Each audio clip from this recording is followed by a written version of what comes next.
화면 잘 보이시나요?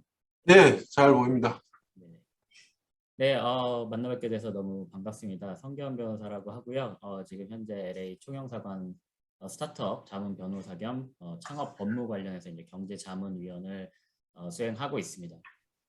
오늘 이제 제가 이 웨비나를 통해서 좀 오늘 얘기를 해보고자 하는 주제는요. 뭐 앞서서 이우철 영사님께서 간단히 소개를 해주셨지만 이 스탁 얼로케이션과 스탁 옵션입니다. 그 스타트업들이 보통 이제 그 지분 배분 처음에 시작할 때 지분 배분을 어떻게 해야 할 것이며 그리고 이제 직원이라든지 아니면은 뭐 외부 뭐 컨설턴트들 아니면은 이제 내부의 코파운더들에게 스톡 옵션을 부여할 때 주의할 점 그리고 그 스톡 옵션의 개념에 대해서 좀 살펴보도록 하겠습니다. 일단 2명 이상의 창업자가 있는 스타트업들 같은 경우에는 항상 이러한 이슈들이 이제 발생한다고 볼 수가 있는데요. 가장 중요한 부분은 이제 창업자들 간의 지분을 어떻게 배분을 할 것인가 라는 부분에 대한 이슈가 항상 발생을 합니다. 뭐 혹자는 그냥 깔끔하게 뭐 N명의 그 코파운더들이 있다면 깔끔하게 N분의 1로 지분을 배분하는 것이 가장 초반에 뭐 서로 다 만족할 수 있고 그리고 가장 합리적인 방법이다라고 이제 설명을 하시는 분들도 있고요. 어떤 분들은 뭐 이제 속담 중에 사공이 많으면 배가 산으로 간다고 해서 코파운더들이 너무 많아지고 그다음에 그 코파운더들이 모두 다 이제 균등한 지분을 나눠 가질 때 이게 어떤 결정적인 의사 결정권자가 없어서 계속 이 회사의 중요한 경영 현안에 대해서 결정을 내리지 못하고 그 의견 충돌이 일어나고 그다음에 교착 상태가 유지되는 이런 경영에 별로 부정적인 영향을 많이 끼친다라고 이제 의견을 제시하시는 분들도 있습니다. 그래서 사실 뭐 결론이란 거는 이제 정해져 있지는 않고요. 저희가 이제 뒤에서 살펴볼 부분들은 우리가 어떤 부분들을 그러면 좀 고려를 하고 신경을 써야 될 부분인가를 중심적으로 이제 얘기를 할 건데요. 결국에는 이 코파운더들, 그 공동 창업자들 간의 개개인의 역할과 기여도를 고려하지 않고 일단 우리가 같이 시작했으니까 무조건 동일한 지분을 가지고 시작하자라고 시작하는 것은 그 순간에는 가장 모두가 만족할 수 있는 가장 뭐 합리적인 방안이라고 생각이 될 수는 있겠으나 장기적인 관점에서 봤을 때는 더 큰 갈등의 씨앗이 될 수 있다. 그리고 그러한 사례들이 워낙 많이 있었기 때문에 이런 부분들을 좀 고려를 하고 고민을 해보실 필요가 있겠다. 이렇게 말씀을 드릴 수가 있을 것 같습니다. 그리고 이제 특히 회사가 설립된 이후에 새로운 그 멤버들이 조인하는 경우가 있습니다. 그래서 이 설립자들이 있고요. 이 설립자들이 회사 그 초반에 회사를 운영을 하다가 이제 새로운 멤버들을 이제 조인을 시키는 경우들이 있는데요. 뭐 이 경우 이제 파트타임으로 보통 이제 참여하는 멤버들이 대부분입니다.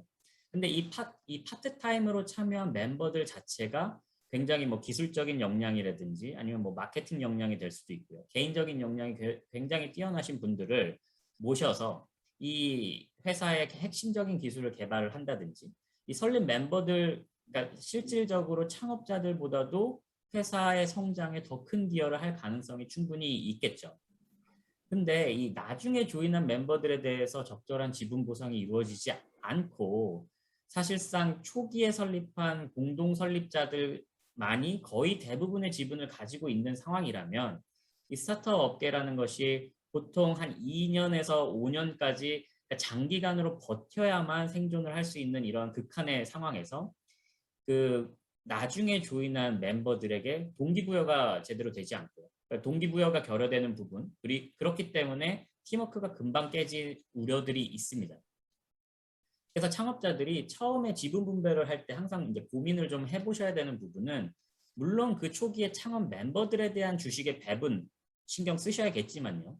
회사를 설립한 이후에 후속적으로 계속해서 조인할 멤버들의 역할 그리고 책임 그리고 그들의 업무 성과에 대한 보상을 어떻게 할 것이냐 이 부분을 명확히 하는 것이 굉장히 중요하다 그렇게 말씀을 드릴 수가 있겠습니다. 그래서 이제 크게 이 지분 배분과 관련해서 두 가지의 고려 요소를 좀 생각을 해볼 수가 있겠는데요. 첫 번째는 그렇다면 이 회사 전체의 지분 중에 창업자들에게 얼마의 지분을 배분을 하는 것이 좋겠느냐. 그리고 두 번째는 창업자들 간의 지분을 어떻게 배분을 하는 것이 합리적이겠느냐. 이렇게 크게 두 가지 고려 요소로 좀 나눠서 생각을 해볼 수가 있겠습니다. 첫 번째로 창업자들에게 얼마의 지분을 배분을 하는 것이 좋겠느냐라는 이슈에 대해서 조금 살펴보자면 일단 창업자들이라는 것, 그 창업자들이라 함은 그들이 회사를 일단 최초로 설립을 하고요. 그다음에 그 비즈니스 아이디어를 제공했다라는 것 자체가 또 회사의 설립의 근간을 만들었다는 것이죠. 그렇기 때문에 어떻게 보면 이들이 없었으면 회사라는 것 자체가 존재하지 않았기 때문에 회사 설립에 가장 큰 기여를 한 것은 분명하고요. 그렇기 때문에 이에 합당하게 회사 지분의 대부분을 배분받는 것이 일반적이고 어떻게 보면 또 합리적이다라고 말을 할 수가 있겠습니다. 하지만 앞서서 이제 얘기를 드렸지만 이후에 조인할 멤버들 그리고 만약 신규로 투자를 유치한다고 하면 그 외부 투자자들에게 부여할 주식 이런 부분들을 생각했을 때 그 또 이제 외부의 투자가 들어오면 기존의 그 창업자들의 지분이 희석될 가능성까지도 염두를 좀 하셔서 초반에 이 창업자들에게 어느 정도의 지분을 배분하는 것이 가장 좋겠느냐라는 부분을 이제 고려를 하셔야 되는 거고요. 이 과정에서 설립자들이라고 하면 결국엔 그 회사의 경영권을 가지고 경영을 이끌어 나가는 존재인데요. 이 설립자들의 경영권이 쉽게 위협받지 않을 수준의 적절한 배분율을 찾는 것이 매우 중요하다. 이렇게 말씀을 드릴 수가 있겠습니다. 그렇다면 그 배분율이 얼마냐라는 질문을 뭐 당연히 하실 텐데요. 뭐 너무 일반론적인 답변일 수는 있겠지만 사실 정해진 황금 배분율이라는 것은 없고요. 뭐 모든 전문가들이 각자의 의견을 내고 또 그리고 그 모든 실제로 창업을 경험하신 분들이 각자의 경험담을 통해서 뭐 각자의 의견을 많이 제시를 합니다. 하지만 이제 뭐 거기 그 많은 안 중에서 사실 정답이라는 것은 있을 수 없고요. 다만 관행적으로 일반적으로는 그 외부 투자를 유치하기 전에 회사의 경우에는 그 회사 주식수 발행 가능한 총 주식수의 약 70에서 90% 정도를 그 초기에 창업자들에게 배분을 하고요. 나머지 한 10에서 30%의 정도를 향후에 스톡 옵션 풀, 그러니까 인센티브 플랜으로 남겨두거나 아니면 미발행 주식으로 유보를 해두는 것이 일반적인 케이스다라고 말씀을 드릴 수가 있겠습니다. 하지만 이 숫자라는 것은 뭐 말씀드렸지만 정해진 것은 아니기 때문에 창업자의 숫자가 적다면 예를 들어서 뭐 1인 창업자라고 한다면 뭐 본인이 가져가는 초반에 비율을 줄일 수도 있겠고요. 하지만 이제 만약 공동 창업자가 뭐 5명, 6명 이렇게 많아진다 그러면 뭐 그 공동 창업자들이 한 70% 정도만 가져가는 거는 너무 적다라고 생각을 하실 수도 있고 그런 경우에는 이 배분 비율이 더 높아져서 뭐 90%, 뭐 95%까지도 가는 것은 뭐 그 회사의 상황에 맞게 알맞게 조정을 하시면 되겠다. 그렇게 생각을 하시면 좋을 것 같습니다. 그러면 사실 이제 그 다음 이슈로 이 창업자들에게 얼마를 배분을 할 것이라는 이슈보다도 어떻게 보면 좀 더 민감한 문제는 이 창업자들 간에 어떻게 배분을 할 것인가거든요. 그리고 이제 이 설립 초기에 한번 정해지는 창업자들 간의 지분 비율은 나중에 쉽게 변경하기가 어렵습니다. 뭐 아무래도 누군가는 본인이 받았던 나중에 이제 이 지분율을 다시 조정을 한다라는 거는 누군가는 본인의 지분을 손해를 봐야 되는 상황이 되기 때문에 사실 이런 부분에 있어서 합의점을 찾는다는 것이 굉장히 어렵죠. 그래서 굉장히 좀 신중하게 초반에 생각을 하실 필요가 있다라고 말씀을 드리고 그렇다면 이 창업자들 간에 어떻게 배분할 것이냐에 대해서는 일반적으로 크게 3가지 정도의 시각이 존재할 수 있다라고 이제 말씀을 드립니다. 첫 번째는 가장 그냥 깔끔하게 초기에 투자한 자본금의 비율대로 지분을 배분하자라는 입장입니다. 결국엔 뭐 초반에 이제 창업 자금이 예를 들어서 10,000불인데 내가 5,000불을 냈고 뭐 창업자 B가 뭐 3,000불을 냈고 창업자 C가 2,000불을 냈다. 그러면 5대 3대 2. 그 각자가 그 컨트리뷰션 한 캐피탈 자본금의 비율대로 지분을 나눠 갖자라는 의견이 있을 수 있고요. 두 번째는 앞서도 이제 얘기했지만 이런 식으로 뭔가 차등적으로 배분할 경우에는 공동 창업자들 간에 어떻게든 좀 서운한 감정이 들 수도 있고 뭔가 그 내가 손해를 보는 듯한 기분이 들 수도 있고 그로 인해서 동기부여가 결여될 수 있다. 그렇기 때문에 창업자들 간의 지분은 균등하게 시작을 하는 것이 바람직하다라는 입장도 있습니다. 그리고 마지막으로는 각자의 역할과 기여도에 따라서 차등적인 배분을 하는 것이 가장 합리적이다라는 입장이 있을 수 있고요. 특히 이제 이 경우에는 이 세 번째 같은 경우는 어떻게 보면 좀 VC, 그 벤처 캐피탈 그 투자자들 입장에서 좀 선호하는 시각이라고 좀 얘기를 할 수가 있는데요. 그러니까 뭔가 그 회사의 어떤 중요한 의사결정을 너무 많은 의사결정권자들이 있으면 앞서서도 이제 언급했지만 사공이 너무 많으면 배가 산으로 갈 수 있으니 절대적인 지분을 가진 대표가 한 명 있고 나머지 창업 멤버들은 그 나머지 소수 지분을 가지고 이 대표를 중심으로 지분 구조가 단순한 구조를 사실 가장 선호를 합니다. 아무래도 이제 나중에 계속 이 회사가 운영되다 보면 다양한 의사결정과 경영 그 의사결정을 하게 될 텐데요. 이때 너무 많은 의사결정권자가 있으면 아무래도 좀 빠르고 신속한 이 대응이 어렵다 보니까 이런 부분들을 좀 선호한다라고 말씀을 드릴 수가 있겠습니다. 하지만 뭐 이 세 가지 시각 모두 뭐 다 각자의 합리적인 그 논거가 있죠. 그래서 정해진 정답은 당연히 없고요. 각 회사와 창업자들의 성향에 맞춰서 결정하는 것이 뭐 물론 가장 중요하다. 근데 이제 일반적으로는 이제 3번을 이제 많이 택하는 이유는 앞서도 얘기했지만 이제 그 투자자들이 선호하는 방식이기도 하고요. 이름만 설명만 들었을 때는 뭔가 가장 좀 이상적이고 합리적이라는 생각이 좀 들잖아요. 근데 이 부분도 실제로 현실에서는 좀 문제들이 발생을 하는 것을 종종 목격을 합니다. 그러니까 각자의 역할과 기여도라는 것이 이 회사의 성장 주기와 이 회사의 일생에 있어서 항상 일정하게 유지되는 것은 아니라는 점이죠.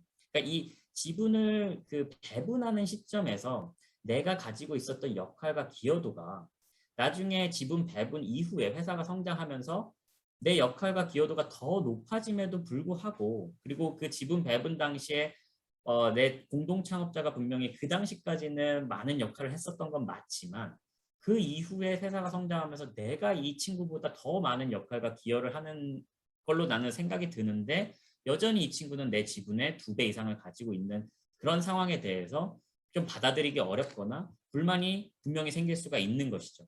그래서 이 3번을 선택한다라는 것도 사실 이상적이고 뭐 좋은 방법이긴 하나 이러한 나중에 분쟁의 씨앗은 있다. 문제점이 존재할 수 있다라는 부분을 좀 언급을 하고 넘어가겠습니다.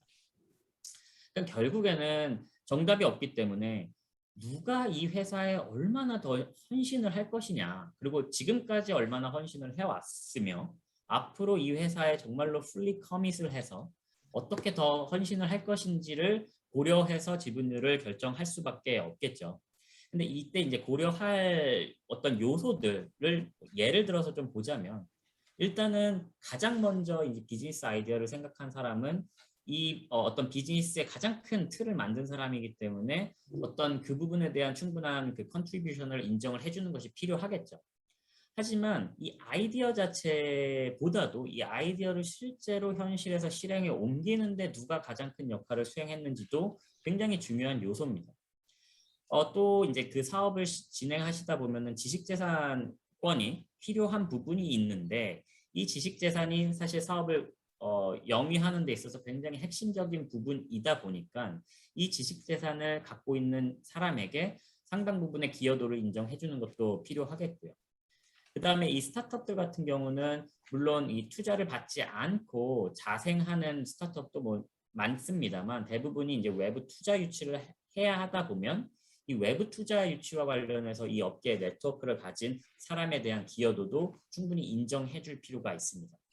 그리고 그 공동 창업자들 개개인이 얼마나 현재 지금 자신의 시간과 리소스를 투입하고 있으며 앞으로 얼마나 많은 시간과 리소스를 더 투입할 것이냐 이 부분에 대해서 이 다양한 요소들에 대해서 공동 창업자들끼리 이제 모여서 좀 허심탄회하게 이야기를 하고 이 지분율에 대해서 합의를 해 나가야 되는 부분이라고 생각을 합니다.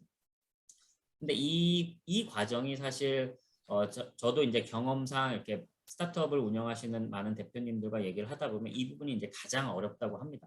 그러니까 사실 처음에 시작할 때는 모두 다 아주 긍정적인 장밋빛 미래를 보고 시작을 하지만 현실적인 이제 그 벽에 부딪히게 되면 실제로 이 지분율에 대해서 굉장히 좀 민감해지기도 하고요.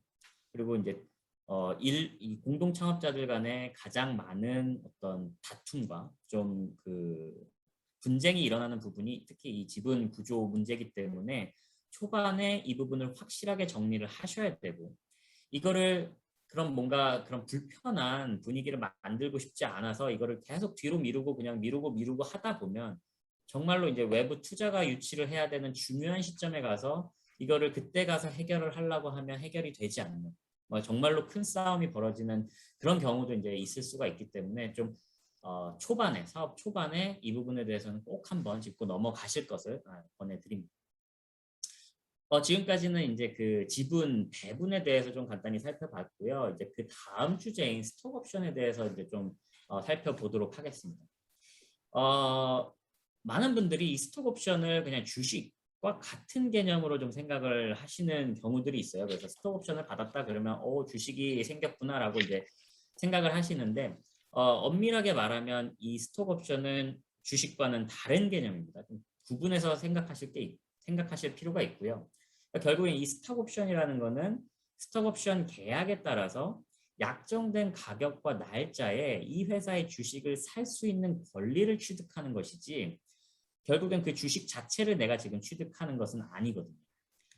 그래서 보통은 이 스타트업 업계에서 이 스톡 옵션을 많이 활용하는 이유는 이 아무래도 유능한 인재들, 실리콘밸리나 그런 특히나 요즘 같이 이제 개발자들의 몸값이 천정부지로 올라가는 이런 상황에서 개발자들에게 실제로 정말로 풀 샐러리를 주기 위해서는 연간 15만 불, 20만 불의 급여를 지급을 해야 되는데 그럴 만한 이제 재정 능력이 없는 스타트업들이 많죠. 물론 투자를 받은 이후에는 가능할지 모르겠지만 투자를 받더라도 사실 이렇게 A급 인재들을 정말로 그 대기업들, 빅테크 기업들의 경쟁력 있는 급여를 준다는 건 사실상 어렵습니다. 그렇다면 이런 유능한 인재들을 모셔오기 위해서는 뭔가 당근을 제시를 해야겠죠. 그런 부분이 바로 이 스톡 옵션이라고 보면 되고요. 그래서 지금 당장 우리 회사에 주식을 주는 건 아니지만 너가 만약 우리 회사에서 몇 년간 근무를 한다면 너가 그 몇 년 후에는 우리 회사의 주식을 얼마에 살 수 있는 권리를 주겠다. 이겁니다. 근데 만약 그 살 수 있는 금액이 주당 10불인데 그 살 수 있는 시점에 가서 우리 회사의 주식의 가치가 주당 100불 이렇게 올라갔다. 이런 경우는 정말로 이제 스톡 옵션으로 정말 돈방석에 앉을 수 있는 굉장히 좋은 기회라고 말을 할 수가 있는 거고요. 그래서 앞에서도 언급을 했지만 이 100주의 스톡 옵션을 받았다는 것이 현재 나한테 지금 100주의 주식이 생겼다라는 것은 아닙니다. 그 부분을 좀 명심하셔야 되고요. 단지 미래 어느 시점에 그 계약서에서 미리 합의된 행사 가격, 엑서사이즈 프라이스라고도 얘기를 하고요. 저희가 스트라이크 프라이스라고도 얘기를 합니다. 그 가격으로 그 약속된 주식을 살 수 있는 선택권, 말 그대로 옵션을 갖는 것입니다. 보통은 이 스트라이크 프라이스가 스톡 프라이스보다 그 당시에 그 주식 가치보다 낮아야 이 스톡 옵션이 의미가 있겠죠. 근데 예를 들어서 스톡 옵션을 행사할 수 있는 시점에 이 스톡 옵션의 그 주식 그 스트라이크 프라이스가 그 회사 주식 가치보다 더 높다. 그러면 사실 이 스톡 옵션을 행사할 이유가 전혀 없는 것이죠. 그리고 그때는 이제 이 스톡 옵션 사실상 휴지 쪼가리에 불과한 그런 상황이 된다고 볼 수가 있습니다. 그래서 이 스트라이크 프라이스를 어떻게 합의를 하느냐도 이제 중요한 포인트고요. 과연 이 내가 스톡 옵션을 받는 회사가 이 몇 년 뒤에 내가 이걸 행사할 시점까지 계속적으로 가치가 상승할 수 있는 어떤 유망한 회사인가 아닌가 여부가 사실 스톡 옵션에서는 굉장히 중요한 포인트라고 얘기를 할 수가 있겠습니다. 그러면 이제 이 스톡 옵션을 보통 부여받기 위해서는 스톡 옵션 그랜트 어그리먼트라는 걸 이제 작성을 하시게 되고요. 이제 고용주와 이 스톡 옵션을 받는 피고용인 사이에서 이제 작성을 하는 계약서인데 이 계약서의 이제 중요 내용들에 대해서 좀 간단히 살펴보면요. 일단 옵션 수, 그러니까 내가 옵션을 행사한다고 했을 때 옵션을 행사하면 그 옵션 수만큼 내가 주식을 받게 되는 거죠. 그 주식 수가 몇 주인지 당연히 중요하겠죠. 그리고 이 소유권 지분율이라는 것은 내가 이 옵션을 행사했을 때 그럼 내가 이제 주주가 되는 거죠. 그 주식을 갖게 되면 이 회사의 총 유통 주식수에 대해서 내가 이 받게 되는 주식수의 비율이 어느 정도냐, 결국엔 내가 몇 퍼센트 정도의 지분권자가 될 수 있느냐, 이거를 이제 계산을 해보는 거고요. 이런 부분을 이제 계약서에 기재하는 경우들이 있고요. 그다음에 이제 행사가가 앞서서 말씀드렸지만 이 스톡 옵션을 줬다는 거는 주식을 그냥 내가 공짜로 취득한 게 아니라 말 그대로 미래에 내가 다시 돈을 내고 그 주식을 사는 거기 때문에 내가 그 사는 금액이 중요한 거죠. 그게 바로 이제 행사 가격이라고 이해를 하시면 되겠습니다. 그리고 이제 이 다음은 이제 베스팅 일정인데요. 이 베스팅이라는 것이 굉장히 좀 중요한 포인트입니다. 그래서 베스팅이라는 거는 좀 쉽게 설명을 하자면 지금 당장 옵션을 행사해서 나에게 주어진 옵션 수만큼 주식의 소유권을 취득하는 거는 안 되고 일정 기간이 지나야 받을 수 있다는 것을 의미합니다.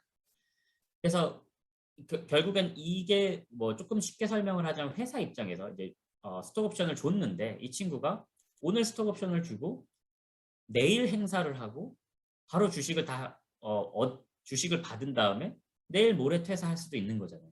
그러니까 이런 거를 방지하고자 하는 거죠. 회사 입장에서는 이 친구에게 스톡 옵션을 주고 데려온다는 이유는 우리 회사에서 좀 장기적으로 근속을 유도하면서 오랜 기간 동안 우리 회사에 좀 기여를 할 것을 기대하고 스톡 옵션을 주고 데려오는 거죠. 그렇다면 장기 근속을 유도하기 위해서는 이 스톡 옵션을 오늘 주는 날, 그 스톡 옵션을 주는 날 전부 다 행사할 수 있게 열어주는 것이 아니라 시간이 지날수록 조금씩 열어주는 겁니다. 그래서 그거를 보통 이제 베스팅 기간이라고 얘기를 하는데 실리콘밸리에서 일반적으로 이제 스탠다드 베스팅 일정은 1년 클리프를 포함해서 4년으로 잡습니다. 이 1년 클리프라는 거는 그러니까 말 그대로 절벽이죠. 1년 안에는 너가 회사를 퇴사하면 단 한 주의 옵션도 받을 수 없어. 행사할 수 없다라는 의미입니다. 그러면 예를 들어서 이제 만 주의 옵션을 받았을 때 4년 베스팅이라 그러면 원래는 1년에 이제 2,500주씩 받아야 되는 게 정상이죠. 근데 이제 1년이 지날 때까지는 단 한 주의 옵션도 이제 베스팅이 완료가 되지가 않습니다. 행사할 수가 없죠. 1주년이 되는 날 2,500주가 생깁니다. 옵션 수가 생기고 그 이후부터는 보통 이제 4년이니까 48개월이잖아요. 그러면 월별로 내가 약속된 옵션 수의 48분의 1씩의 옵션이 계속 나한테 들어온다라고 생각을 하시면 됩니다. 그래서 1년 동안에는 내가 물론 스톡 옵션을 갖고는 있지만 행사할 수도 없고 베스팅이 되지 않았기 때문에 끝나지 않았기 때문에 나는 이걸 행사할 수가 없는 거고 다만 1년이 지난 다음부터는 내가 4년 베스팅 기간을 완전히 채우지 못하더라도 그때까지 나에게 베스팅된 스톡 옵션까지는 내가 행사를 할 수 있다라고 이해를 하시면 될 것 같습니다. 물론 이 베스팅 일정은 방금 말씀드린 건 스탠다드이긴 하지만 각 회사의 상황에 알맞게 조정은 가능합니다. 그래서 이 1년 클리프라는 것이 너무 좀 뭐랄까요? 좀 내가 꼭 모셔오고 싶은 인재에게는 굉장히 이게 좀 크리티컬한 이슈일 수 있어요. 그러면 이런 분에게는 뭐 1년 클리프를 6개월 클리프로 줄여줄 수도 있고 아니면 클리프 없이 할 수도 있고요. 4년이 너무 길다 그러면 뭐 3년으로 줄일 수도 있고요. 5년으로 늘리는 것도 가능하고요. 그리고 4년 동안 아까 얘기했던 만주를 2,500주씩 균등하게 나눠주는 것이 아니라 1년이 지났을 땐 1,000주, 뭐 2년이 지났을 때는 2,000주, 3년이 지났을 땐 3,000주 이런 식으로 그 해에 따라서 장기 근속을 유도하면서 오래 다니면 오래 다닐수록 옵션 더 많이 줄게 라고 그렇게 유도를 하는 것도 물론 가능한 것이죠. 그리고 이제 좀 또 보셔야 되는 부분 퇴사 후에 이 옵션을 행사할 수 있는 기간입니다. 그러니까 아까도 얘기했지만 베스팅 기간 중간에 나갈 수도 있고요. 이제 베스팅이 다 끝났어요. 그럼 만주의 옵션이 생겼지만 내가 아직 행사를 하지 않은 상황에서 회사를 나갈 수가 있겠죠. 이제 이런 경우에는 회사 입장에서는 일단 이 직원이 우리 회사의 이제 어떤 근속을 유도하기 위해서, 근로를 유도하기 위해서 스톡 옵션을 부여했던 것인데 이미 근로관계가 종료가 됐기 때문에 회사 입장에서도 근로관계가 종료된 이후로부터 일정 기간 내에 이 옵션을 행사하든지 말든지 선택을 하라라는 어떤 그 선택을 요구를 하게 되는 것이죠. 그래서 보통은 이제 퇴사를 하게 되면 한 3개월에서 보통 3개월 내지 90일 안에 이 옵션을 행사할지 여부를 결정하도록 요구를 하는 것이 일반적이고요. 보통은 이 기간이 지나면 나한테 그 옵션을 행사할 수 있는 권한이 이제 사라집니다. 이거를 이제 업계에서는 골든 핸드컵, 황금 수갑이라고 부르고요. 그래서 만약 내가 옵션을 받았고 베스팅이 됐고 그다음에 하지만 내가 회사를 나와서 뭐 이직을 하게 됐다 그러면 그 스탁 옵션 어그리먼트 상에 이 포스트 터미네이션 엑서사이즈 기간이 얼마인지를 확인하셔서 그 90일 이내에 행사를 하는 것이 나한테 이득일지 행사를 해봐야 의미가 없을지 이거는 그 당시에 이 회사의 시장 가치와 내 엑서사이즈 프라이스를 비교해서 검토를 해보셔야겠죠. 그래서 이 스톡 옵션 어그리먼트를 작성을 하실 때 뭐 회사 입장, 고용주 입장에서도 그렇고요. 피고용인 입장에서도 그렇고 좀 하나하나 좀 따져봐야 되는 체크리스트를 좀 정리를 해봤는데요. 뭐 앞서서 설명한 부분들이 있고 뭐 대부분이고요. 뭐 중복적인 내용이어서 다시 중복해서 설명은 안 할 예정이고요. 이제 그 중에 하나가 이 409A라고 하는 그러니까 비상장 기업 같은 경우에는 이 주식을 사실 이 주식의 가치에 대해서 좀 판단할 기준이 명확하지 않죠. 그러니까 기업이 공개된 IPO가 된 기업들 같은 경우에는 주식 시장에서 이제 거래되는 것이 결국엔 시장 가격인데 상장되지 않은 기업들은 그 주식의 가치라는 것이 사실 어떻게 객관적으로 평가한다는 것이 좀 어렵습니다. 그래서 보통은 이 409이라고 하는 리포트만 전문적으로 그 작성을 해주는 회계 펌들이 있는데요. 이 회사 입장에서는 이 스톡 옵션을 부여하거나 할 때 이 409 리포트를 받는 경우도 있고요. 물론 이게 뭐 맨데토리는 아니기 때문에 받지 않아도 상관은 없습니다. 하지만 이제 받는 경우라면 이 409에서 내가 이제 옵션을 가지고 있는 이 회사의 이 주당 주식 가격의 공정시장 가격, 그러니까 fair market value가 얼마 정도로 평가되었느냐 이 부분도 이제 행사하시기 전에 적어도 한 번쯤 확인해 보실 필요가 있겠죠. 그리고 만약 이 회사가 스타트업이고 투자 라운드에서 계속 투자를 받고 있는 상황이라 그러면 최근에 어느 정도의 회사의 가치, 밸류에이션을 받았느냐 이런 부분들 그리고 베스팅 일정 아까 말씀드렸고요. 또 옵션을 그 얼리 엑서사이즈 하게 허용하는 그 스탁 옵션 그 어그리먼트들도 있습니다. 그래서 베스팅 되기 전이라고 하더라도 혹시 얼리 엑서사이즈가 가능한지 이런 예외 조항들이 있는지 네 그리고 아까 말했던 행사하기 전에 그만둘 경우에는 포스트 터미네이션 엑서사이즈 기간에 대해서 꼭 반드시 확인을 해 보실 필요가 있고요. 옵션을 부여하시는 입장에서도 이런 내용들을 이제 체크리스트를 만들어 놓으시고 이런 내용들이 적절하게 그 어그리먼트 안에 다 들어갔는지를 보시면 좋겠습니다. 그래서 이제 이 옵션을 언제 행사할 것이냐 이런 부분들에 대해서 이제 생각을 고민을 해보실 필요가 있는데요. 가장 이제 대표적인 경우는 IPO가 되겠죠. 그러니까 기업 공개가 되면 사실 뭐 바로 그냥 시장에서 이 주식을 자유롭게 매매가 가능하니까요. 근데 이제 IPO까지 간다는 거는 사실 굉장히 좀 길고 험난한 과정이고 그 가능성도 굉장히 좀 낮은 편이고요.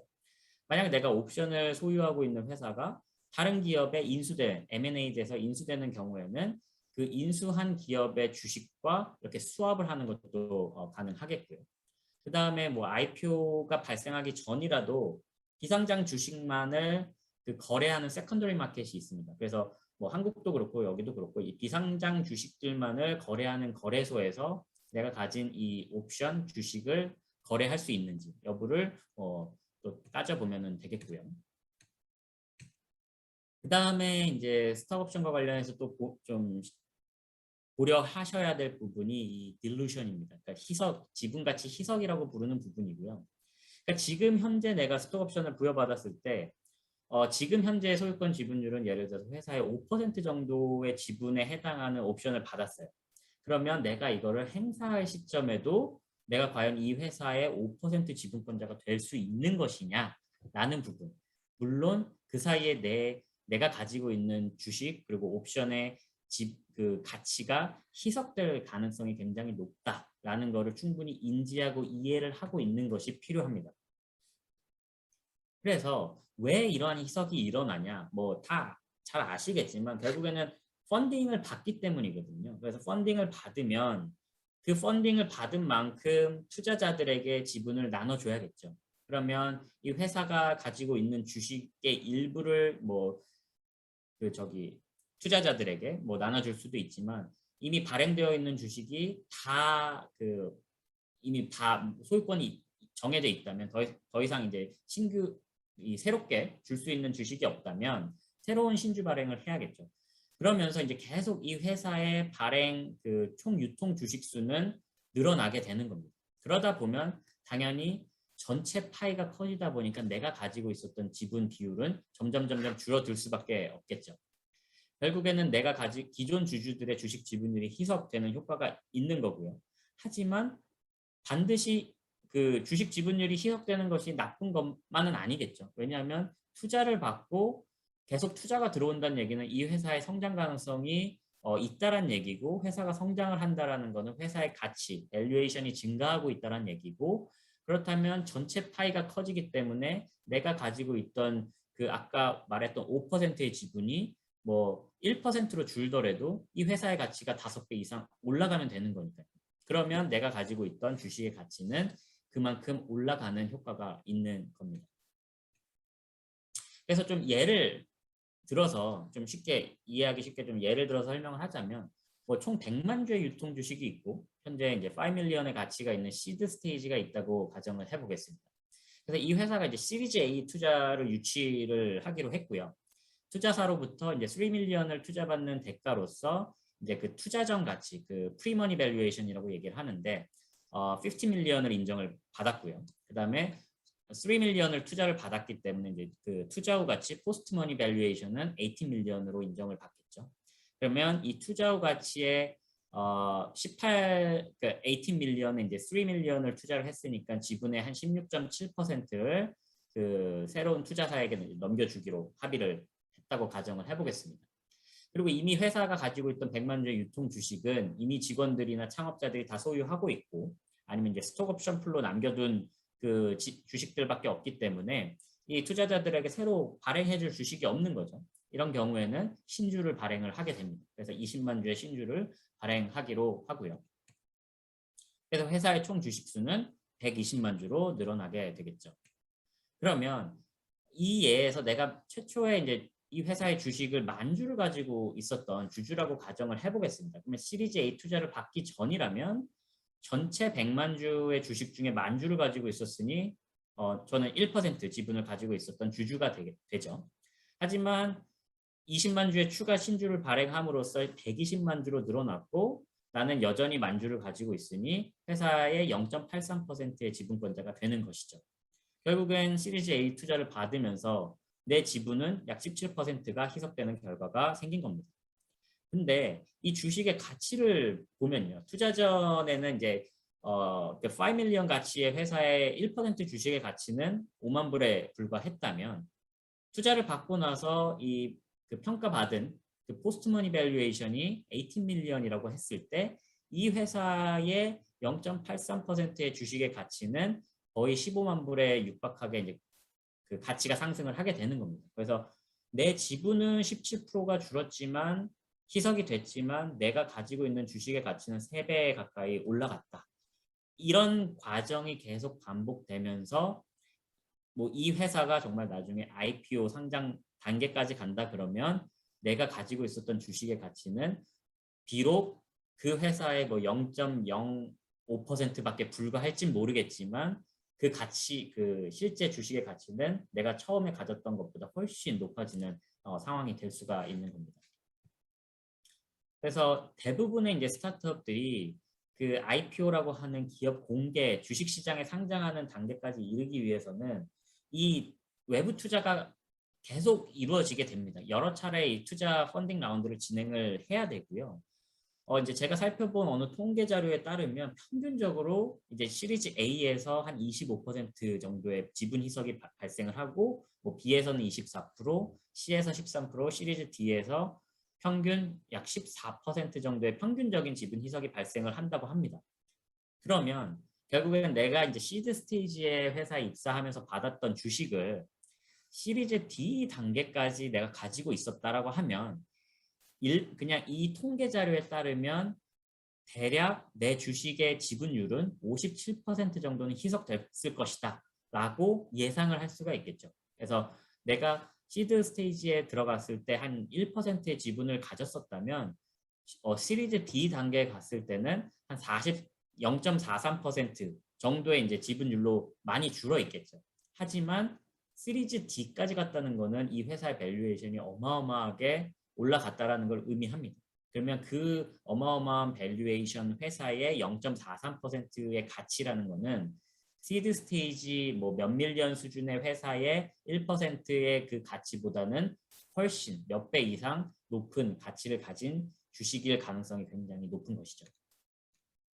마지막으로 이 스톡옵션과 관련해서 좀 또 생각을 해보셔야 되는 부분 중에 하나가 이제 이 83B 일렉션이라는 부분인데요. 스톡옵션을 이제 부여받게 되면 그 그랜트, 부여받는 건 이제 그랜트 한다고 하고요. 그 그랜트를 받은 날 바로 조기 행사를 하는 걸로 해서, 아까도 얘기했지만 이제 베스팅 기간이 원래는 이제 정해져 있다고 했죠. 근데 베스팅이 완료되지 않았음에도 불구하고 이 베스팅이 완료된 것으로 간주해달라라고 이 미국 국세청 IRS에 요청을 할 수가 있습니다. 그래서 이렇게 되면 결국에는 이제 베스팅이 완료가 돼야 나는 완전히 이 주식을 내가 이제 취득할 수 있는 것인데, 이 옵션을 행사하는 날, 그러니까 다시 말해서 옵션을 부여받은 날 바로 조기에 행사하면서 이날 기준으로 세금을 계산을 해달라. 그래서 그리고 그날 그 세금을 미리 계산된 세금을 납부하겠다라는 이제 아이디어라고 보시면 되거든요.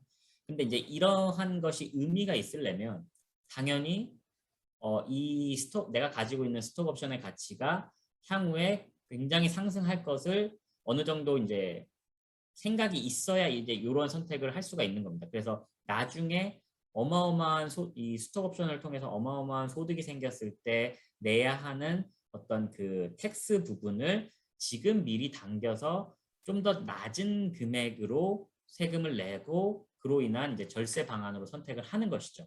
하지만 이제 이것이 뭐 모든 스톡 옵션에서 다 허용되는 것은 아니고요. 앞서 말씀드렸다시피 일단 조기 행사가 가능해야 되고요. 그다음에 RSA라고 하는 그 제한된 주식 부여의 경우에만 가능하다라고 이제 이해를 하시면 되겠고요. 이제 가장 큰 단점 중에 하나는 내가 미리 세금 다 땡겨서 그 83B 일렉션 해가지고 했는데 이 주식의 가치가 당연히 떨어질 수도 있죠. 이 회사가 뭐 망하거나 없어지거나 아니면은 이 스톡 옵션의 가치가 굉장히 낮아질 수도 있고, 그러면 오히려 나중에 그 스톡 옵션을 행사하거나 아니면 아예 행사를 안 할 수도 있는 건데 굳이 먼저 행사를 함으로써 내지 않아도 되는 세금을 더 많이 내는 결과가 나올 수도 있는 것이죠. 그러니까 그러한 단점은 당연히 이제 안고 가는 거고, 이 부분에 대해서 전략적으로 판단을 하실 필요가 있다라고 말씀을 드리겠습니다. 그리고 이제 이 83B 일렉션을 하기 위해서는 이 스톡 옵션을 행사한 날로부터 반드시 30일 이내에 이 국세청 IRS에 직접 이 일렉션 폼을 작성해서 제출을 하셔야 한다. 네, 이렇게 말씀을 드릴 수가 있겠습니다. 네, 오늘 긴 시간 강의 들어주신, 경청해주신 모든 분들께 다시 한번 감사드리고요. 뭐 오늘 강의 내용과 관련해서 아니면 강의 내용과 관련이 없다고 하더라도 언제든지 이제 좀 추가적으로 궁금하시거나 좀 상의가 필요한 부분이 있으시면 언제든지 여기에 적혀 있는 이메일로 이메일 주시고, 또 이 LA 총영사관 취업 창업 세미나를 통해서 연락을 주신다고 하면 제가 조금 더 신경 써서 빠른 시간 내에 답변을 드릴 수 있도록 하겠습니다. 네, 감사합니다. 네, 감사합니다. 네, 혹시 오늘 강의 내용에 대해서 질문